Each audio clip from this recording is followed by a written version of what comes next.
In our last video, we have completed exercise 7.1. Now, the next exercise is 7.2, जो कि हमारा last exercise होगा क्योंकि 7.3 हमारे सिलेबस में से रिड्यूस हो गया है। तो 7.2 में जो हम फॉर्मूला पढ़ेंगे वो है एक रेशियो का फॉर्मूला। रेशियो का फॉर्मूला कैसे है? इफ ए पॉइंट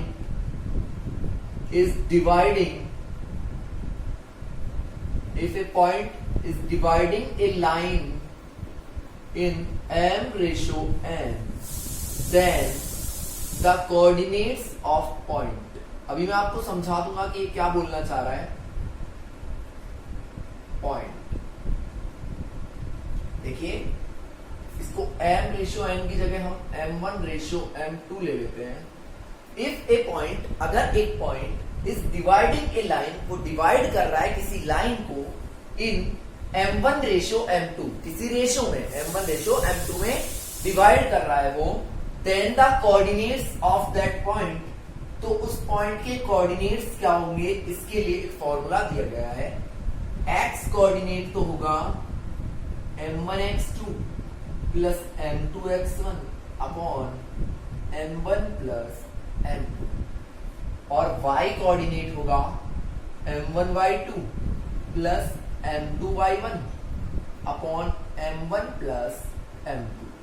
अब देखिए ये सिंपल से फॉर्मूले हैं और इनको अगर आप इसको जो भी मतलब लर्न कर लेगा वो इजीली इस एक्सरसाइज को कंप्लीट कर लेगा। जैसे हमने 7.1 जो एक्सरसाइज थी उसमें डिस्टेंट फॉर्मूला पे डिपेंडेंट सारे क्वेश्चन किए थे, सेम हियर आपको इसी फॉर्मूले पे डिपेंडेंट सारे क्वेश्चन करने हैं। फॉर एग्जांपल अगर हम बात करें, अच्छा ये तो है कि m1 रेशियो m2 में डिवाइड कर रहा है, जैसे m1 रेशियो m2 की जगह 1 रेशियो 2 हो सकता है, 2 रेशियो 3 हो सकता है। अगर मैं कहूं, देखिए ये कोई लाइन है p q, p पॉइंट के coordinate x1 y1, q point के x2 y2, इस लाइन को एक पॉइंट डिवाइड कर रहा है m1 रेशियो m2 में, तो इस पॉइंट के कोऑर्डिनेट निकालने के लिए हम ये फॉर्मूला यूज करेंगे। अच्छा ये तो रेशियो फॉर्मूला हो गया। अगर मैं कहूं आपसे कि coordinates of mid point of A line, coordinates of mid point of A line, एक लाइन का अगर हम मिड पॉइंट लें उसके कोऑर्डिनेट क्या होंगे, तो देखो मिड पॉइंट का मतलब होता है जो बराबर पार्ट्स में डिवाइड करता है, मतलब रेशियो कैसा होगा, इक्वल होगा 1 रेशियो 1 की फॉर्म में। तो फिर जब m1 की जगह भी 1 और m2 की जगह भी 1, तो इसका फॉर्मूला होगा x वाला कोऑर्डिनेट तो होगा x1 प्लस x2 अपॉन 2 और y वाला कोऑर्डिनेट होगा y1 प्लस y2 अपॉन 2। आपको सिर्फ ये दो फॉर्मूले याद में रखने, ये तो जब रेशियो में डिवाइड हो रहा हो और ये जब डायरेक्ट मिड पॉइंट दिया गया हो तब के लिए फॉर्मूला यूज करना है। इन्हीं दो फॉर्मूले से हमारी एक्सरसाइज 7.2 कंप्लीट तरीके से सॉल्व हो जाएगी। तो हम स्टार्ट करते हैं। The first question is find the ratio of A point, find the coordinates of A point, एक ऐसे पॉइंट के कोऑर्डिनेट्स फाइंड करना है that divide these two point in ratio 2 ratio 3, जो इन दोनों पॉइंट को मिलाने वाली एक लाइन है उसको डिवाइड करता है 2 रेशियो 3 में। ठीक है भाई, तो इस पॉइंट को हम ले लेते हैं P, इसको ले लेते हैं Q, और ये हमारा पॉइंट, इसके हमें कोऑर्डिनेट्स फाइंड करने हैं। तो यहाँ पे x1 x2 y1 y2 और ये m1 और m2, ये सबको समझ में आ गया। अब हमें फॉर्मूला ये यूज करना है कि x कोऑर्डिनेट तो क्या होंगे m1 यानी कि 2, x2 सॉरी ये x1 y1 होगा, ये x2 y2 होगा। इस तरीके से तो होते हैं कोऑर्डिनेट्स। तो देखिए हमें सिर्फ फॉर्मूले में वैल्यूज पुट करनी है और कुछ भी नहीं करना। m1 की जगह क्या रखा 2, x2 कितना है 4 प्लस m2 3, x1 कितना है -1 अपॉन m1 प्लस m2। ये हो गया भाई। y कोऑर्डिनेट क्या होगा, m1 y2 plus m2 y1 upon m1 plus m2। आपको हर क्वेश्चन में ये फॉर्मूला जरूर लिखना है। I don't have enough space, so I am not writing the formula here, but I am using the same formula. So x will be 4 to the 8, 3 1 the 3 upon 5, and y will be 3 to the minus 6 plus 21 upon 5. So the coordinates will be 5 upon 5, and here y is equals to 15 upon 5.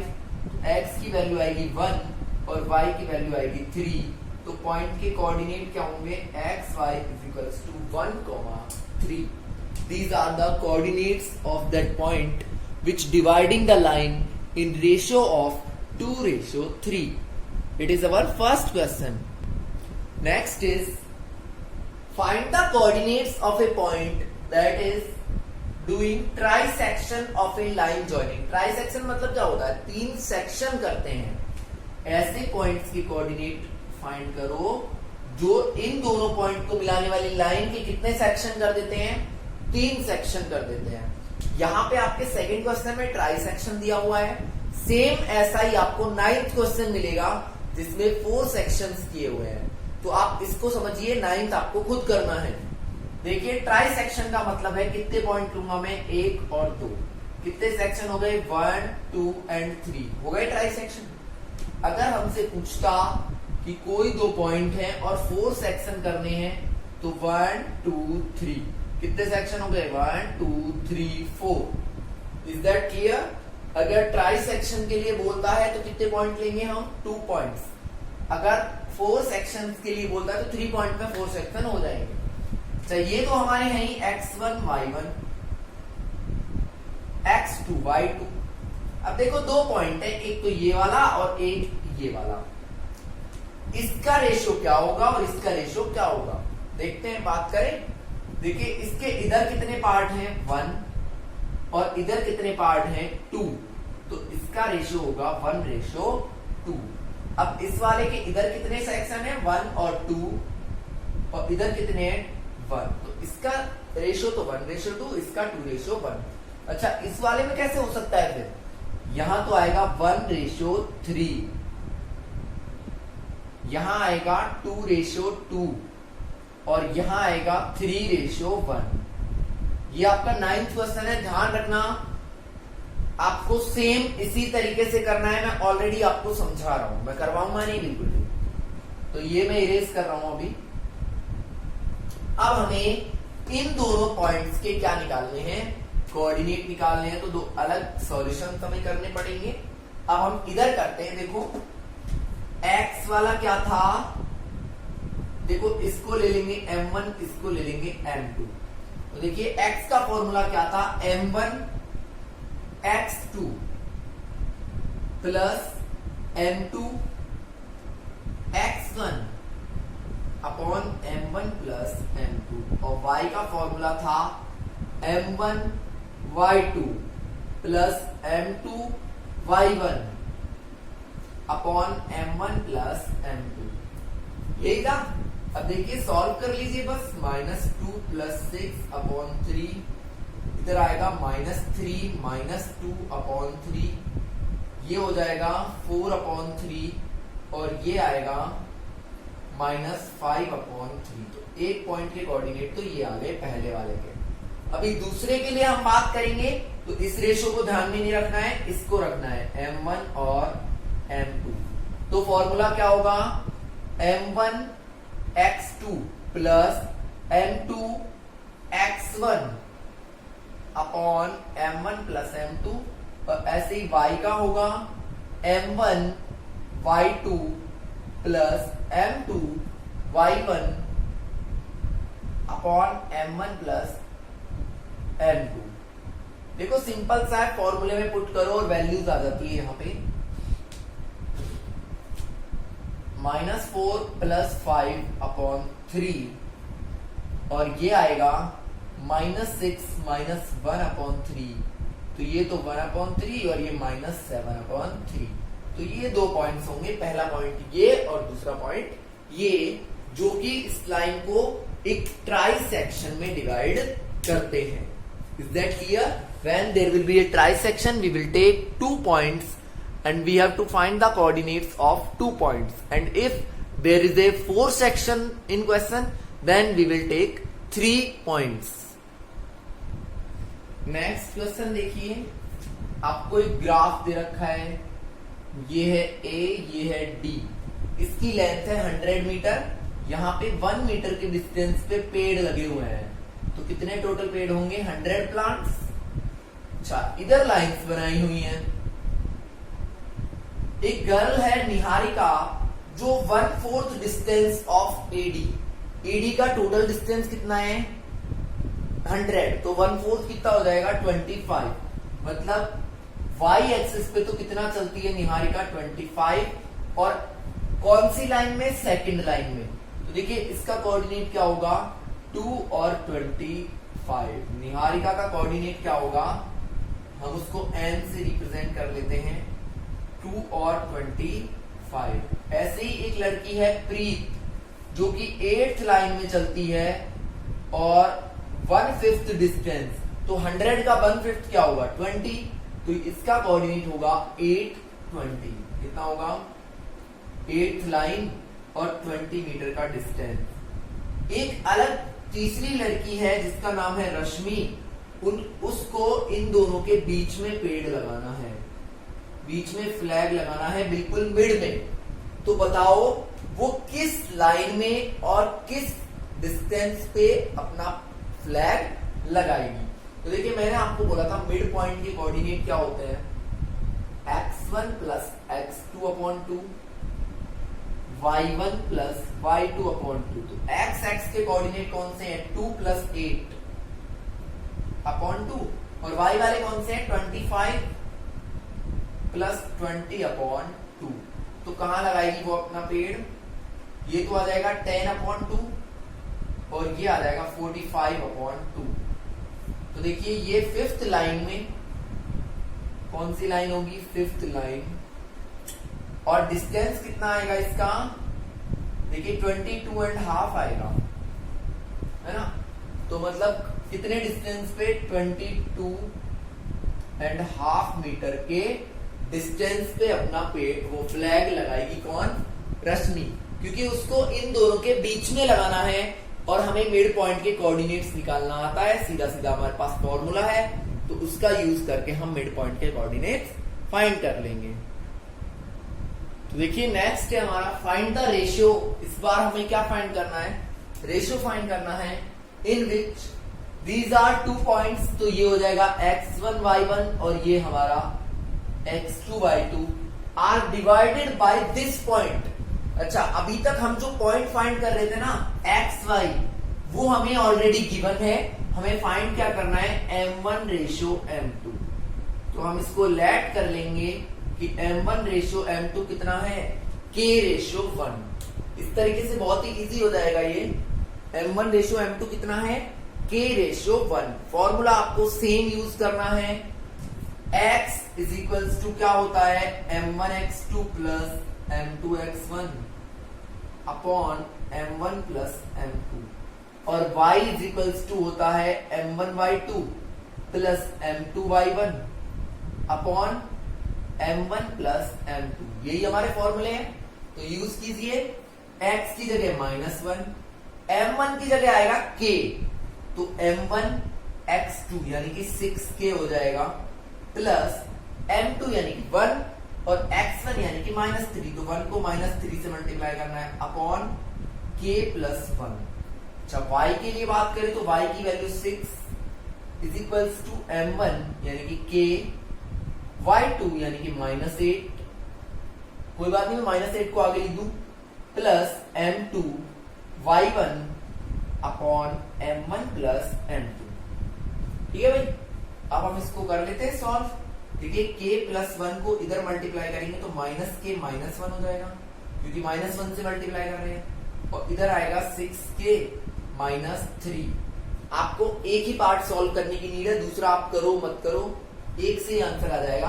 देखिए के वाली values को इधर ले लीजिए, बाकी values को इधर, तो माइनस के और माइनस 6k, और इधर आएगा -3 + 1, तो ये हो जाएंगे -k 7k, और यहाँ आएगा -2, तो माइनस से माइनस कट गया, k की वैल्यू आ जाएगी 2:7।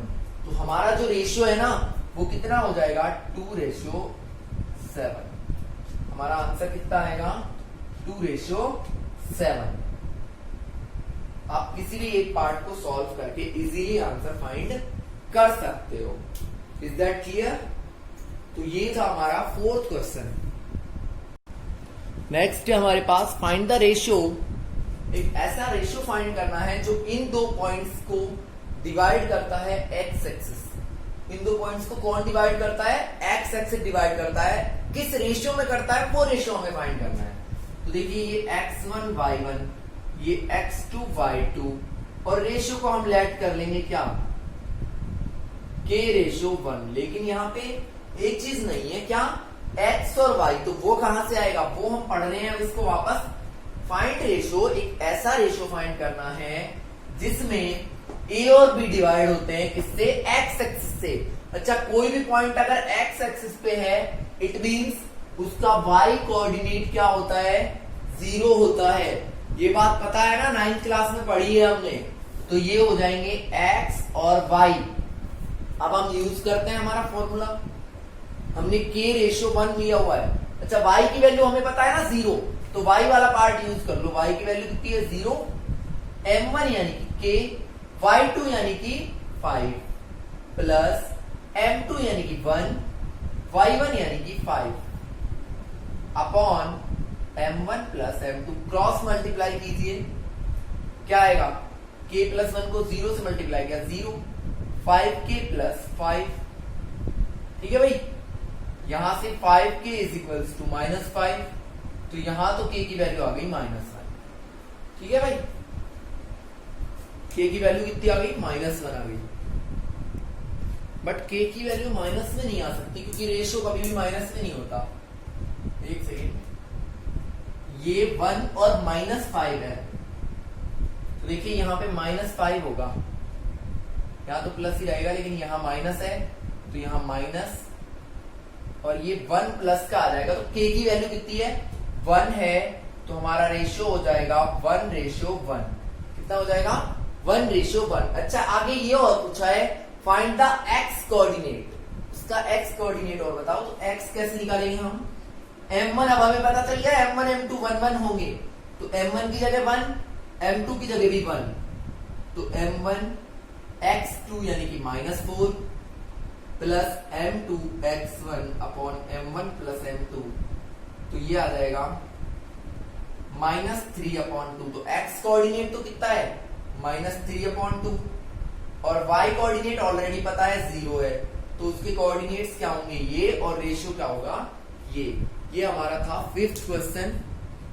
जब आपको x एक्सिस दिया हो तो आप लेंगे x और 0, जब y एक्सिस लिया हो तो आप लोगे 0 और y, क्योंकि x एक्सिस पे तो y कोऑर्डिनेट 0 होता है और y एक्सिस पे x कोऑर्डिनेट 0 होता है। Now the next question is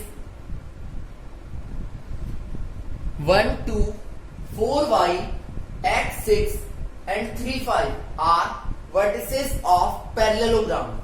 तो देखिए इसको ले लेते हैं A, B, C, D। ये क्या है? एक पैरेललोग्राम के वर्टिसेस हैं। ये हमने बना लिया पैरेललोग्राम A, B, C और D। A पॉइंट की कोऑर्डिनेट है 1, 2, B पॉइंट की कोऑर्डिनेट है 4y, C पॉइंट की कोऑर्डिनेट है x6 और D के हैं 3 और 5। ठीक है भाई, आपको बताना है x और y की वैल्यू क्या होगी। देखिए कभी भी ध्यान रखना, पैरेललोग्राम की प्रॉपर्टी क्या होती है कि इसके डायगोनल एक दूसरे को बाइसेक्ट करते हैं। हम लिखेंगे diagonals of parallelogram bisects each other।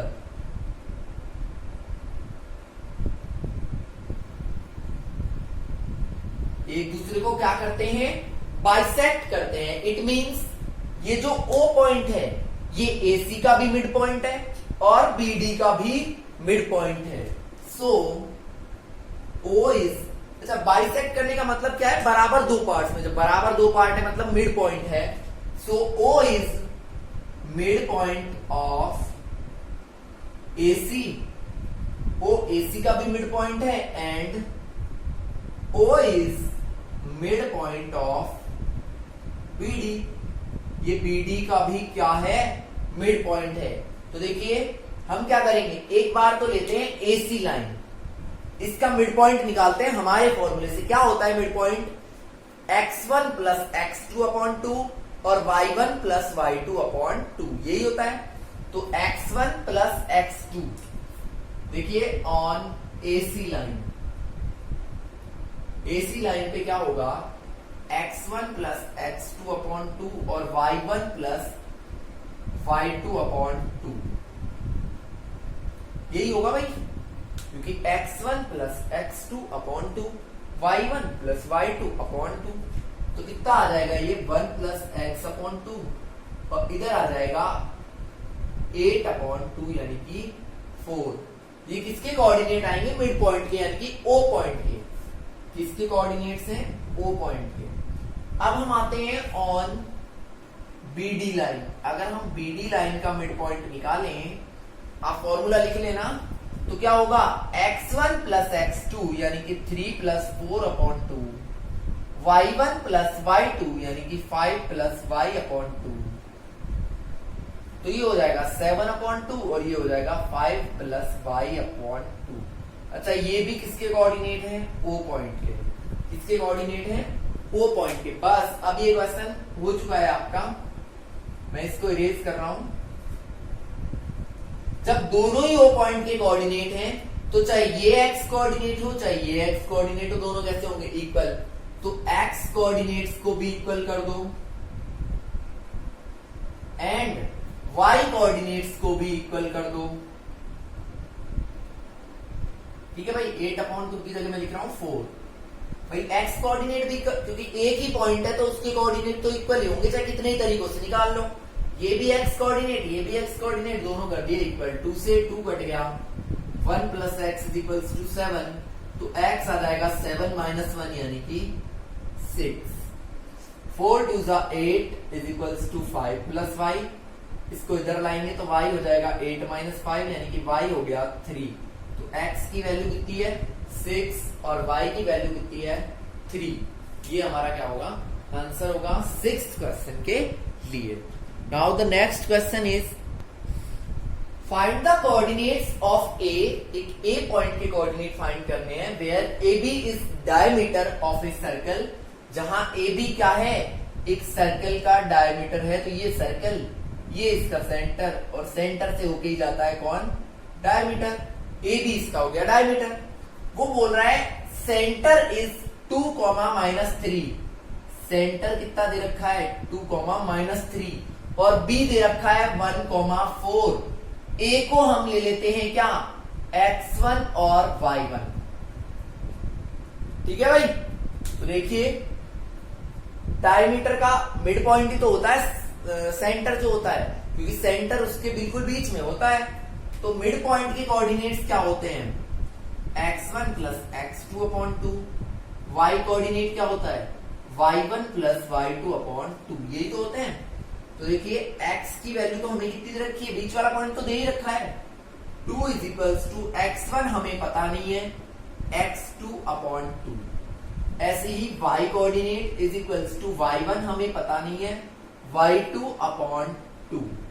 Cross multiply कीजिए, 2 2 जा 4 is equals to x1 plus 1। 1 को इधर लाएंगे तो x1 की वैल्यू आ गई 3। ऐसे ही -6 is equals to y1 plus 4। 4 को इधर लाएंगे तो y1 हो जाएगा -10। तो फिर हमारा A पॉइंट क्या होगा, 3, -10। ये किसके कोऑर्डिनेट होंगे, A के कोऑर्डिनेट होंगे। It is the question number 7। ये आपका क्वेश्चन नंबर 7 है। Now next is question number 8। Next देखिए, फाइंड कोऑर्डिनेट्स ऑफ P। एक पॉइंट है P, उसके कोऑर्डिनेट फाइंड करने हैं where AP is equals to, देखिए हम यहां पे ले लेते हैं P पॉइंट। क्या दे रखा है इसने, AP जो है वो 3/7 है टोटल का, मतलब ये तो कितना है 7 में से 3 पार्ट, तो ये हो जाएगा 4/7। भाई पूरा 7 है, उसमें से 3 पार्ट तो ये रहा और 4 पार्ट ये रहा, तो P का रेशो क्या होगा 3:4। ये बस समझने की चीज है यहाँ पे, फिर हम P पॉइंट के कोऑर्डिनेट्स फाइंड कर सकते हैं। कैसे, वही हमारा formula x1 y1 m1 m2 x2 y2। Formula क्या होता है, x coordinate is equals to m1 x2 plus m2 x1 upon m1 plus m2। y का क्या होता है m1 y2, सॉरी m1 की वैल्यू हमारे पास है 3 plus m2 y1 upon m1 plus m2। तो सिंपल है, देखो x कोऑर्डिनेट तो कितना आ जाएगा 6 माइनस 6 अपॉन 7, x कोऑर्डिनेट तो आएगा 0। y कोऑर्डिनेट देखते हैं -12 और -6 अपॉन 7, तो y कोऑर्डिनेट आ जाएगा -18 अपॉन 7। तो फिर P पॉइंट होगा 0, -18 अपॉन 7। यही इसके क्या होंगे आंसर होगा।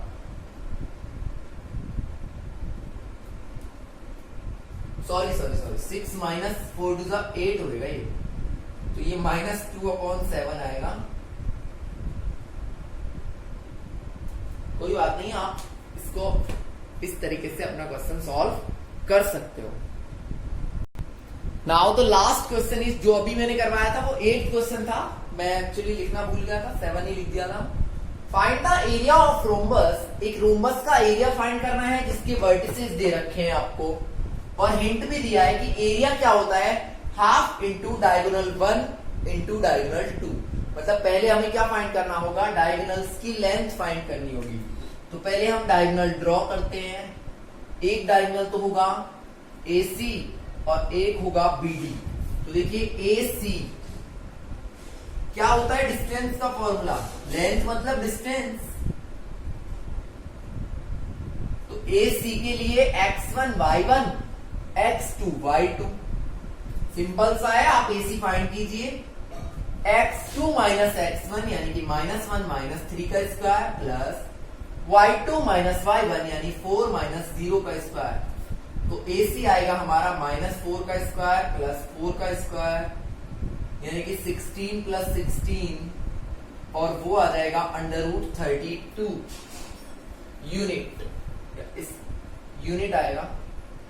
अब हम निकालते हैं BD, तो सेम फॉर्मूला लगेगा, x2 सॉरी इसमें से ले लेते हैं -2 माइनस 4 का स्क्वायर प्लस -1 माइनस 5 का स्क्वायर। तो देखिए ये भी -6 स्क्वायर और ये भी -6 स्क्वायर, तो ये आएगा √36 प्लस 36, कितना हो जाएगा √72। अच्छा, इनको अगर हम सॉल्व करके देखोगे ना, तो ये तो आएगा 4√2। अगर आप फैक्टर लोगे तो देखिए 32 के लेके देखो 16 2 2 4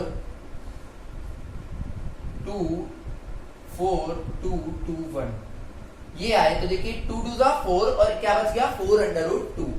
ऐसे ही आप जब इसके लोगे, इसके 72 के, तो देखिए 36 18 9 3 और 1, तो एक तो 3 3 का पेयर बनेगा, एक 2 2 का, तो ये आएगा 6√2। ये मैंने सिर्फ वैल्यूज लिखी है किसकी, ये तो है डायगोनल 1 और ये है डायगोनल 2। इतना हो गया, तो हमें सिंपल सा फॉर्मूला यूज करना है, area is equals to 1/8 2 into diagonal 1 into diagonal 2। अब देखिए 1/2 इंटू 4 इंटू 6 और √2 को √2 से मल्टीप्लाई करेंगे तो 2 से 2 कट गया, 6 4 24 स्क्वायर यूनिट।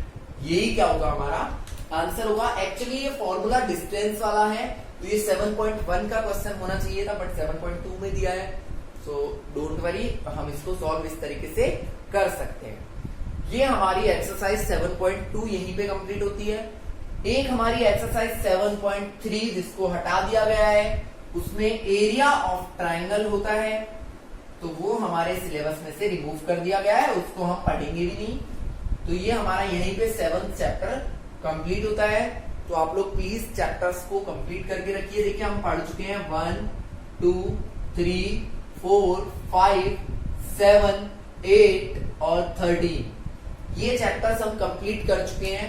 इसके अलावा 6th चैप्टर थ्योरम्स का है, जिसमें सेलेक्टेड थ्योरम आपके बची हुई है रिड्यूस होने के बाद। और 9th chapter is depends on trigonometry, वो भी एक ही एक्सरसाइज है उसमें, जिसमें 16 क्वेश्चंस हैं। वो एक दिन में ही करवाऊंगा मैं, एक वीडियो किसी दिन 1 घंटे का या 1.5 घंटे का डाल दूंगा। उसके बाद 10th हमारा सर्कल है, उसमें भी 2 वीडियोस बनेंगे, तो एक वीडियो इसका, 2 वीडियो इसके बनेंगे। After that 11 is practical geometry, जिसको मैं यहाँ पे नहीं करवाऊंगा, वो क्लासेस स्टार्ट होने वाली है। आई थिंक शायद हो सकता है 21 से हो जाए, तो तब करेंगे उसको। उसके बाद 12 है एरिया रिलेटेड टू सर्कल, इसके 3 वीडियोस और आपके बनेंगे। 13 हम कर चुके हैं, 14 चैप्टर और 15 चैप्टर का एक वीडियो आएगा, 14 के 3 वीडियोस। तो मैक्सिमम हमारा जो काम बचा है वो 10 वीडियोस का बचा हुआ है। 10 वीडियोस अगर हम बना लेंगे तो सिलेबस कंप्लीट हो जाएगा। बट अभी 21 से अगर स्कूल ओपन हो जाते हैं तो हम शायद देखते हैं स्कूल में करें या यहाँ पे करें। तो आप लोग अपना वर्क कंप्लीट रखें, क्योंकि जैसे ही स्कूल स्टार्ट होंगे हो सकता है टेस्ट लें या रिवाइज करें, किस तरीके से करें, क्योंकि इतना इनफ टाइम हमें मिल नहीं पाएगा। तो हम सिर्फ रिवाइज करेंगे, वहां आपको लिखने का टाइम इतना नहीं मिल पाएगा। तो आपको ये काम कंप्लीट करके अपना रखना है। आप वीडियोस को कंटिन्यूअसली देखते रहें। Thanks and have a nice day.